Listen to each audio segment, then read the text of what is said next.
France, toujours, c'est l'information qui a circulé la semaine dernière. À l'approche des Jeux Olympiques de Paris, c'est dans un an tout juste. L'État français veut transférer depuis la capitale vers les régions des sans-abri. Avec nous pour en parler aujourd'hui sur ce plateau, Louis Chahuneau. Bonjour à vous. Louis, vous êtes journaliste pour le site infomigrants.net de France 24.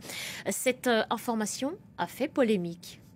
Oui, et bien tout simplement parce que certains élus ne comprennent pas le sens de cette opération. Pour eux, c'est simple, Paris veut se débarrasser des migrants pour faire place nette à l'approche des Jeux Olympiques. À Bruz, commune bretonne de 18 000 habitants, le maire Philippe Salmon dit ne pas avoir été concerté par les services de l'État.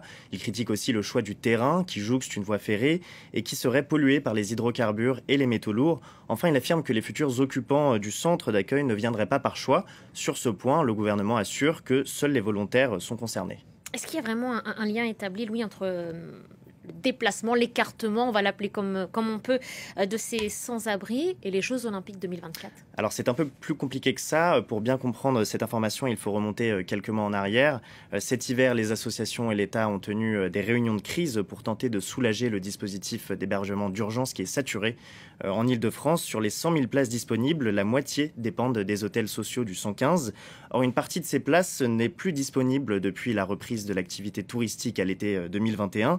Pendant la crise sanitaire, les hôtels étaient vides et beaucoup d'entre eux ont mis leurs chambres à disposition des sans-abri.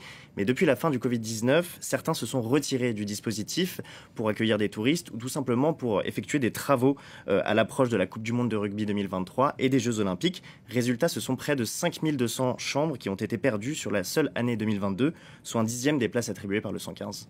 Et concrètement, est-ce qu'on sait comment va se dérouler cette opération et quelles régions sont concernées ?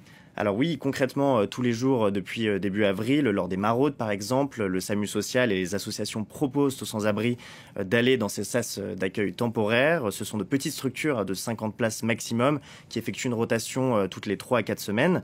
Pour l'instant, 6 régions sont concernées par ces sas d'accueil, la Bretagne, le Grand Est, l'Occitanie, la Nouvelle-Aquitaine, le Centre-Val de Loire et la Bourgogne-Franche-Comté.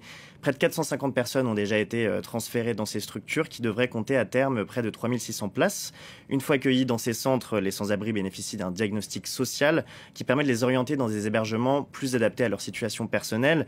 Par exemple, un demandeur d'asile sera plutôt orienté vers un centre d'accueil pour demandeurs d'asile, tandis qu'un sans-abri de nationalité française sera plutôt orienté vers un centre d'hébergement et de réinsertion sociale.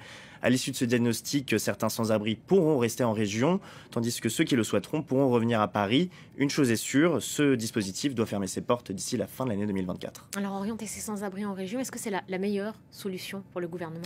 Alors oui, surtout quand on parle des migrants. Depuis 2 ans, le gouvernement a mis en place une stratégie de transfert des demandeurs d'asile vers ces structures en région, pour éviter les campements et surtout pour soulager l'Île-de-France qui cumule à elle seule 46% des demandes d'asile en France. L'État veut donc accélérer le mouvement, mais se heurte souvent à la réticence des élus locaux et de la population. Merci beaucoup, Louis. Et puis je rappelle qu'on peut retrouver votre papier, point complet, sur le site d'infomigrants.net de France 24. Je vous encourage vivement à aller y faire un tour. Merci à vous.